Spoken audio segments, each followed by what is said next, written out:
اچھا بھائی مفتی صاحب، کیا توحید پرست مسلمان کو جہنم سے نکال کر جنت میں لے جایا جائے گا؟ کیا مسلمان جہنم سے نکل کر جنت میں جائے گا اور یہ کب ہوگا؟ یہ تو صحیح احادیث سے بات ثابت ہے کہ ایک نہ ایک دن مسلمان جو توحید پرست ہوگا اپنے ایمان کی برکت سے سزا کھانے کے بعد بہرحال جہنم سے نکل کے جنت میں جائے گا۔ اللہ ایمان والوں کو اور کافر کو ایک جیسا بدلہ نہیں دیں گے۔ حدیث میں آتا ہے کہ جب جہنمی جہنم میں چلے جائیں گے، ایک طویل عرصے کے بعد کافر جو ہے نا یہ طعنہ دے گا مسلمان کو کہ تم میں اور ہم میں فرق کیا ہے؟ تم کلمہ پڑھتے تھے، ایک خدا کو مانتے تھے، اللہ کے پیغمبروں کو مانتے تھے، تم بھی گناہ کرتے تھے اور ہم بھی گناہ، تو نتیجہ تو دونوں کا ایک جیسا ہوا۔ تو حدیث میں آتا ہے اللہ کو غضب آئے گا اور اللہ ایک بہت بڑی تعداد صرف ایمان کی برکت سے جہنم سے نکالے گا۔ غیر مسلم اس پہ اعتراض کرتے ہیں، واہ بھائی واہ، مسلمان اتنے بڑے مجرم ہوئے، اچھے نہ بھی ہوں پھر بھی بالآخر جہنم سے نکلیں گے، اور ہم جیسے مرضی ہوں جلتے رہیں گے جہنم میں، یہ کیسا اسلام ہے؟ بھائی اپنوں کا ہمیشہ دنیا خیال کرتی ہے، اور جو اپنے نہیں ہوتے ان کا خیال نہیں کیا جاتا۔ آپ بتاؤ نا، امریکہ کا کوئی بندہ پاکستان میں جرم کرتا ہے، امریکہ کہتا ہے ہمارے حوالے کرو، ہاتھ لگانے کی بھی اجازت نہیں ہے، کیونکہ ہمارا نیشنل ہے، یہ ہمارا کلمہ پڑا ہوا ہے اس نے، ٹھیک ہے نا؟ تو غیرت، جو بھی غیرت مند حکومت ہوگی وہ یہ کرے گی۔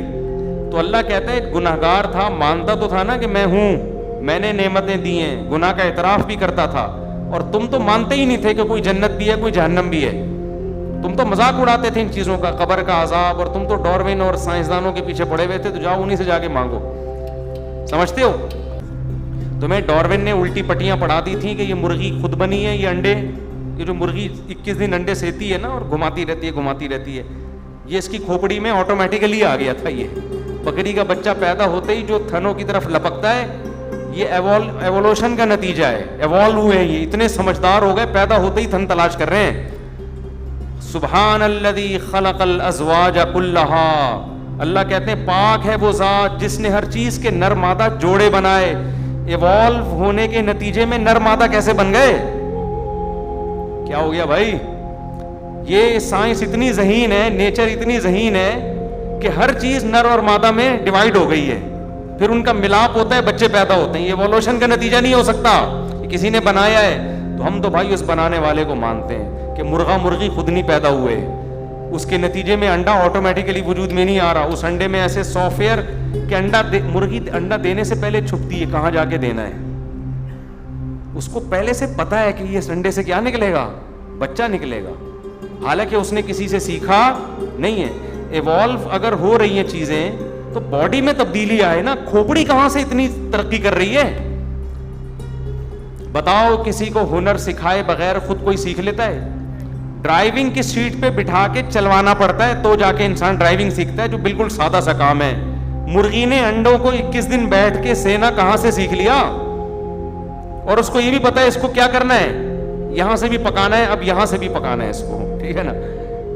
اور ایسے قربانیاں دے کے بچے نکالتی ہے، پھر ایسے ان کی پھر دانا توڑ توڑ کے ان کے منہ میں ڈال رہی ہے، پہلے ان کو کھلاتی ہے پھر خود کھاتی ہے۔ یہ سب چیزیں ایوولوشن کا نتیجہ نہیں ہے۔ تو جو کہتے ہیں ایوالو ہوا ہے سب کچھ، اللہ کہے گا جاؤ اس فطرت سے ہی اپنا بدلہ لو۔ ڈاروین تمہارا باپ، وہ تمہیں بتائے گا جنت کیا ہے اور جہنم۔ جو اللہ کو مانتے تھے کہ یہ سب کسی کا پیدا کردہ ہے، اللہ کہے گا آج جنت انہی کے لیے ہے، ان کے علاوہ کسی اور کے لیے نہیں ہے۔ تو جتنا اچھا عمل کر لو، جنت بنائی اللہ نے ہے، تو اس کو نہیں مانو گے تو وہ پہلی شرط ہی نہیں پائی جاتی۔ آپ کسی ملک کے شہری ہیں، بہت اچھے طریقے سے رہ رہے ہیں، آپ سعودی عرب میں رہ رہے ہیں، قانون کو فالو کر رہے ہیں، ریڈ پہ رک رہے ہیں، گرین پہ چل رہے ہیں، بادشاہ کے حق میں تقریریں کر رہے ہیں۔ ایک دن کسی شرطے نے بولا تمہارے پاس اقامہ ہے یہاں رہنے کا؟ ہے بھائی؟ آپ نے کہا اقامہ تو نہیں، میں تو سرنگ بنا کے بارڈر کراس کیا ہے میں نے، اللیگل رہ رہا ہوں۔ کہے گا بھائی اللیگل نہیں ہوتا، آپ کتنے اچھے ہیں، نکلو یہاں سے۔ تو جو اللہ کو مانتا ہی نہیں ہے میرے بھائی، وہ تو نیشنل ہی نہیں ہے نا، اس کو تو قومیت ہی نہیں ملی ہے۔ اللہ کہتے ہیں تم تو باغی ہو، تم آؤ میرے پاس، تمہارے جتنی نیکیاں ہیں ان کی مثال پہاڑ کی راکھ کے پہاڑ کی ہے, دیکھنے میں بڑی لگتی ہیں, ان کا وزن کچھ بھی نہیں ہے. ایک بچہ اپنے باپ کو مانتا نہیں ہے, جتنی مرضی خدمت کرے باپ کوئی لفٹ نہیں کرائے گا, کہے کہ نادرا میں کسی اور ابا کا نام ڈالا ہوا ہے تو نے. اور ایک بچہ باپ کا نالائق ہے, لیکن جب پوچھے تیرا باپ کون ہے فوراً بتاتا ہے یہ میرا باپ ہے. باپ کہتے ہیں نالائق ہے لیکن ہے کس کا, میرا ہے, تو میں چماٹ لگاؤں گا, دوسرے کو نہیں لگانے دوں گا, اس کو دفاع بھی کرے گا, وراثت بھی اسی کو دے گا. تو مسلمان کی مثال جو گنہگار ہے وہ ہے جو نالائق ہے مگر ہے اللہ کا اپنا, اور جو کافر جو نیک ہے اس کی مثال وہ ہے جو نیک ہے مگر اللہ کا نہیں ہے. اس کا یہ مطلب نہیں ہے کہ نیک نہ بنے آپ لوگ, برائیوں کی سزا بہرحال جہنم میں ملے گی, اس سے اللہ بچائے, وہ کوئی 2-4 دن کی ٹھگائی نہیں.